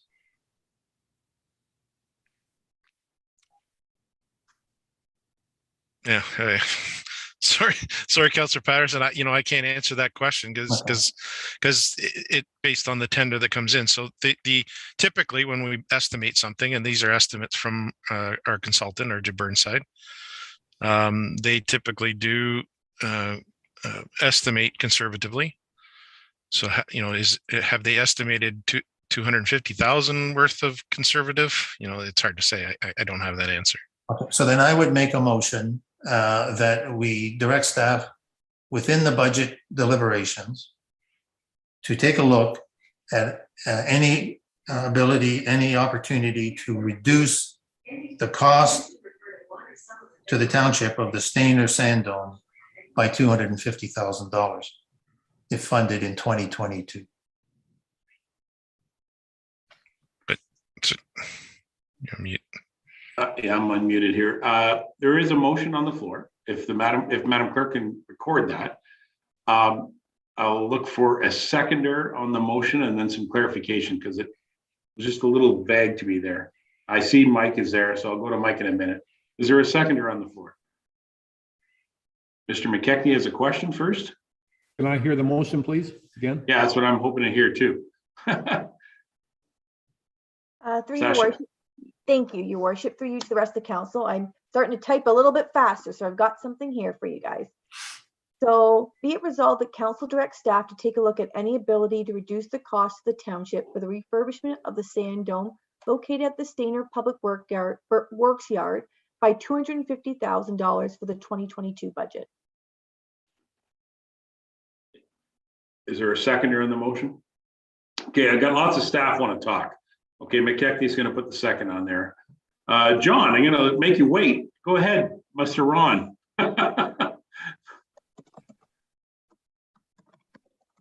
No, thank you, Your Worship.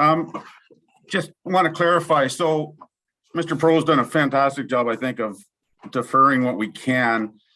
The sand dome and the partial garage. So as the town grows, right, the DCs pay for building expansion, the sand dome expansion. The sand dome we know is that the existing sand dome can't be repaired. It houses sand and salt. Winter operations are going to be difficult this winter as it is.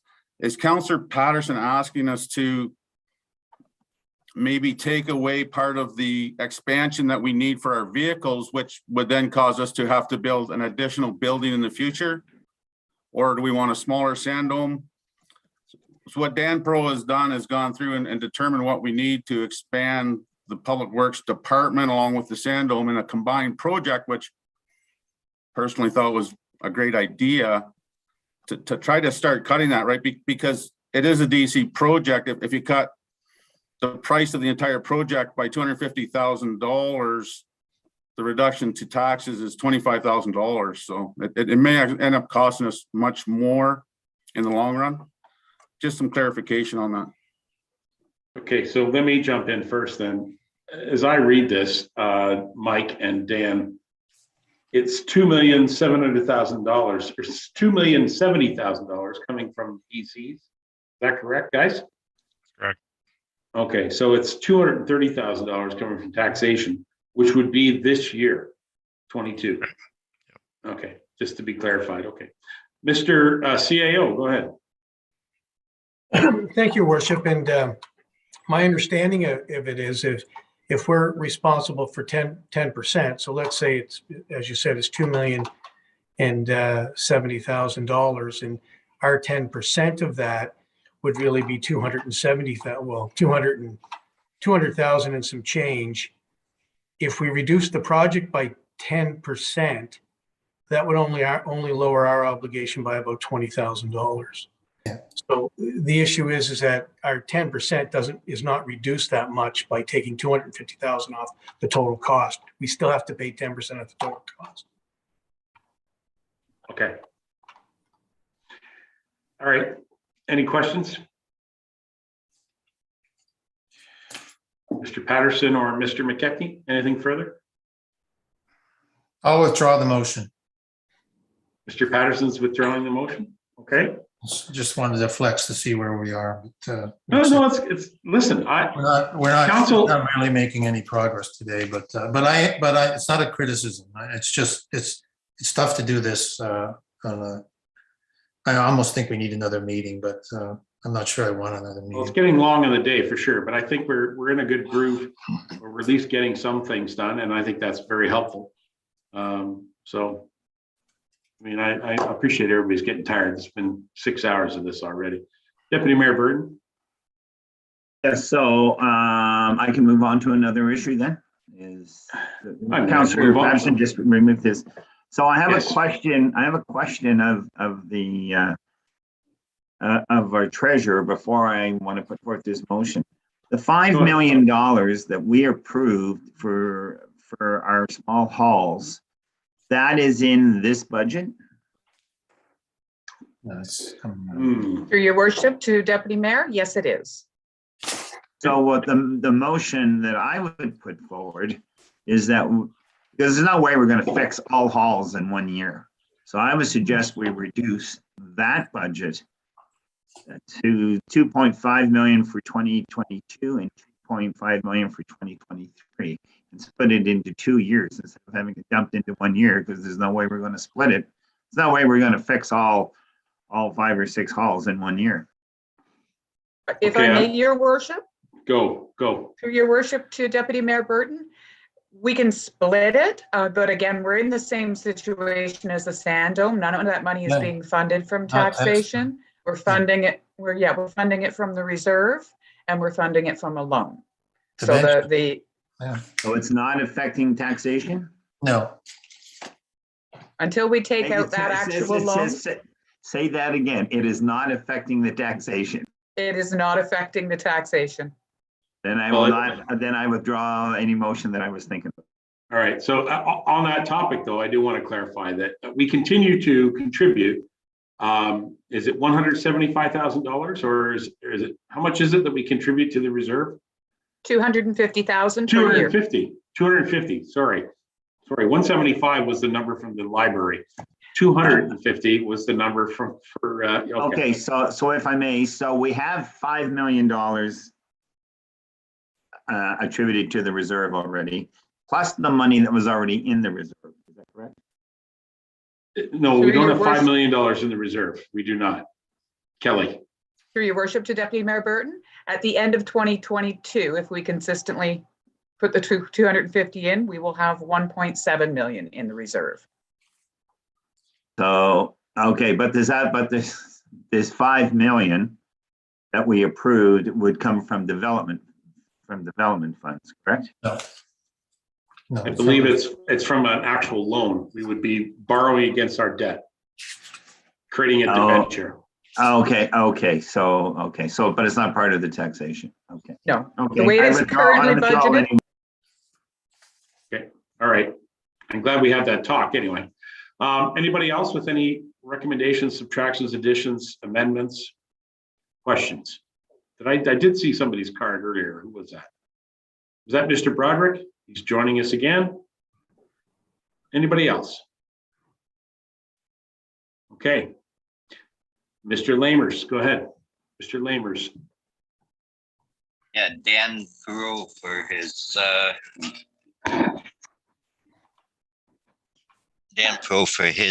roadside signs. Mr. Perot, yeah, go ahead there. Mr. Lamers. Traffic control equipment. What are you looking at there? And traffic control equipment in your budget? Excuse me, gosh, Coca-Cola. Thank you, Worship, to Councillor Lamers. That has been set out for any additional traffic calming equipment. In the past, typically that's been used for the speed display signage. Unfortunately, again, this year we lost another one. Somebody stole one of our signs, has been reported to the OPP. So that's 3 in the last 2 years that we've lost by theft. So we would need to replace that one again but there's also some thought of perhaps investing in some additional traffic calming measures. And that would have built on the traffic assessment study. I was thinking of traffic control equipment for stop signs and that, electronic stop signs and that. But okay, I was different. Traffic calming equipment. Yeah, typically, but we can certainly, if there's locations that we need to look at for those things, that again, it's just kind of extra. It's capital purchasing of traffic control measures. Okay, thank you. All right, there's no motion there. Thank you. Mr. McKechnie? Thank you, Your Sorry, Worship. hold on. John, did you have a motion? I interrupted you. Did you? Mr. Lamers, did you have anything? Okay, sorry. Go ahead, Doug. Yeah, thank you, Your Worship. I'm just going to let you know that I'm going to be leaving the meeting now. I have farm animals that need fed and a dog that's probably left a little present for me, a little gift for me on my living room floor. So I have to get home. So anyway, I will be leaving the meeting now, and thanks very much. All right, thank you. I'm not sure how much further we're going to go, but good luck with your package. Is there anybody else with any, is there any further? Yes, Mr. Patterson, go ahead. Yeah, I just follow on with what John Lamers was talking about. I had a question on the traffic calming measures. I'm assuming that would include some of the urban traffic calming. Right now, we're thinking more or less urban. There has been some discussion about placing some traffic calming measures where they might be effective. Kind of a follow on to the task report, complete streets and a bunch of other things.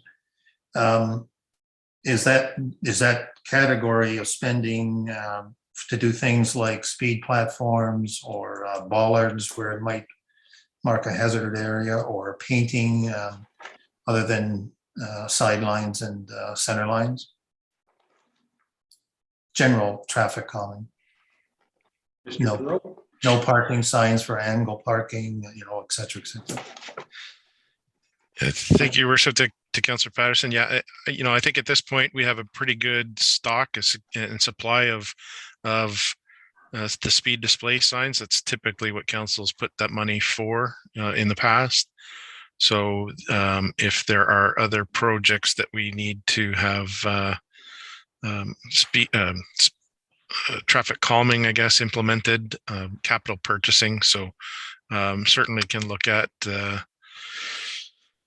those types of things in accordance with our traffic calming policy. If something were brought forward, we'd follow through that policy as far as call it speed platforms or speed bumps or narrowing of roads, let's say, with certain types of different signs or bollards. We'll certainly look at those things, and we can do pilot projects if council wishes. I have a few ideas that they could bring to council's attention in the springtime. Okay, go ahead, Tom. Sorry. So along those lines, I had a couple specific things. Like one of the issues we have, and it came up again during the discussions on the Collingwood Street Bridge from people who live on the West Collingwood that abuts with the Fifth. I would be interested, if the funds would permit it, to do a traffic calming measure for sure, trying to warn people that they're coming from a rural road into gravel road, on a gravel road, into a heavily high density for Creemore residential street, Caroline Street. And I'd be prepared to entertain a speed platform, something physical. Paint won't do. They come down too fast, we could do a survey first to see what would be appropriate. I'm not suggesting the final solution, but that kind of a thing, or does something like a platform, right, changing the elevation of the pavement, if it's something you would consider doing, is that more than you contemplated in that category? So are you you're talking about something physical, like you've typically see a plastic or rubberized piece of equipment? They're called. You had a name for them maybe a year or so ago when we talked about them, and I looked into that. It's not a speed bump. It's not as hard a rise and fall. It's a more gradual fall. Yeah. I think they're called speed tables, but yeah, it's a physical rubberized piece of material. That's what that's what that money could be used for. It's a capital purchase. So it's a purchase that we're purchasing some equipment to use for that purpose. So certainly I could take a look at the area and we can have a discussion of where the concern is. And I'd hesitate to put it in the gravel area, the gravel portion, but on the asphalt portion, certainly you can look at that for sure. Yeah, because there's a lead in on the gravel where there's a wooded area there. But that's just one example. But I'm finding that a lot of the complaints are coming from the entrance to our communities. Yeah. They're going from a rural road, maybe 80, or they're coming off a high-speed road and they're coming into our town and just not slowing down fast enough. The same. We just wouldn't be able to put it on County Road 9 if that's where you're heading, because we don't have that jurisdiction. I think we'd have to put spikes down to actually do it. And one last question. I forgot to ask about the sidewalks. Have you looked already, or do I have to make a motion to ask if we could fund a sidewalk on that portion of the road as well? On Caroline, from the entrance, if you like, maybe the end of the residential homes where Mr. Anderson used to live, maybe still does, to Collingwood Street or to the bridge. There's no sidewalk there. It's been a problem for years. Now that we have a street scan. Yeah. So I think I mentioned this last year, the $200,000 that we budget for sidewalks is to replace existing sidewalks. I know. So if out of that 200,000, we want to spend some money to put in a new sidewalk, which I know has been requested through council in a few different areas, we can certainly do that. But that then takes away from replacement of sidewalks that are in need, of existing sidewalks that are in need of replacement. Well, I'm going to wait until we finish, get closer to our final view of the budget before I recommend adding anything to the budget at this stage. Thank you. All right, members of council, and thank you, Tom. Thank you for that. Members of council, it's getting long in the day. I'm asking if there's anything further that we can discuss at this time, because we will go to a public meeting and then we can yet again have more discussion. Mr. Lamers. Thank you, Worship. Just one quick question to Kelly. What are we sitting at right now? Kelly, where are we at our budget overall impact to residents? So we are currently at a net Clearview tax increase of 4.31. Thank you. Thank you. All right, I can't wait to hear from the public on this too. Thank you. Council, I don't think we have anything further. It's getting long in the day. I'd like to call this meeting. I do have one question if I can. There was a question at our public meeting, our public council meeting, to the fire chief in regards to the enterprise car program that we have. Hello, chief. I know you've been here all day, so I thought I'd better drag you into the discussion. I don't know if there's any way that we can work the enterprise program to assist us with an emergency vehicle answer. I know we tried to give this answer before. We just review that and see if there's any savings there on that. What's your comment, chief? Thank you, Your Worship. Absolutely. I mean, we're certainly not opposed to this whatsoever. I know this was something Dan Pro and I had discussed, I believe, on 2 separate occasions. He did reach out to the company, and I believe both times he never did receive an answer. If I had to speculate, I'd probably say it has something to do with the secondary equipment that does go on the vehicles. It's somewhere in the neighborhood of $10,000 to $15,000 of extra options that might not be overly desirable to them to try and resell their vehicles or whatever they do at the end. So that's kind of where we sat with that. I might look to Dan. I know he did follow up once again, even since Mr. Charlton did come up with that question. So I might just look to Dan for some answers on this. Right on. And Dan, when we receive vehicles from Enterprise, they do get some equipment added to them. Certainly, I've seen a couple of our vehicles with flashing amber lights, et cetera, that have been added to the vehicle. So some equipment does get put on them additional, right? Yeah. Yeah. Thank you, Worship. Yeah. So following the last meeting, instead of waiting for a response via an email, I called directly to our contact at Enterprise, and I think that was the initial thought, was that maybe it was too cost prohibitive. It actually is a company policy that they, I guess, feel corporate wide that that the liability that they would take, I guess, on a vehicle that travels through red lights.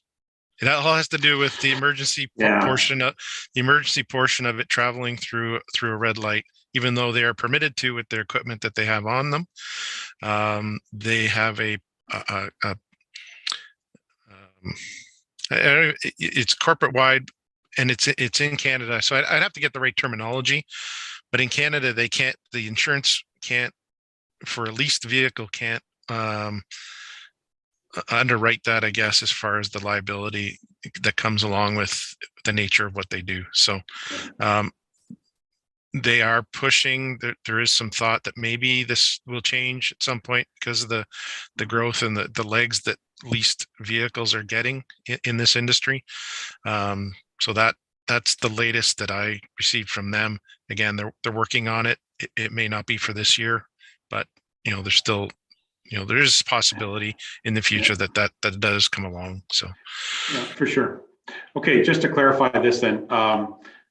we have neighboring departments, certainly in Simcoe County, maybe not immediately neighboring to us, that do have vehicles that are deployed in the emergency service as part of the fire department, but they're not response vehicles.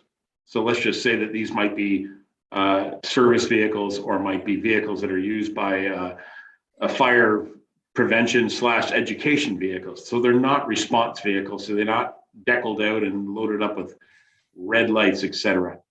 They may be simply just used for the purposes of transporting their staff members to various events or whatever. And so those type of vehicles certainly could qualify for something like this if it's not an emergency vehicle. We don't have any of those in our emergency department. So I was asked the chief just to clarify that any of our vehicles right now could be called upon to be deployed in an emergency situation. Is that right? In the That's fire correct, department? Worship. Yeah, so that third vehicle, car 3, that is assigned to fire prevention officer. It also does double as a spare or a backup vehicle to the deputy fire chief or myself, should our vehicles be in for service or repair. So. Okay. Well, that clarifies that question for me, and I'm thankful to our members of the public who bring forward those questions. Council.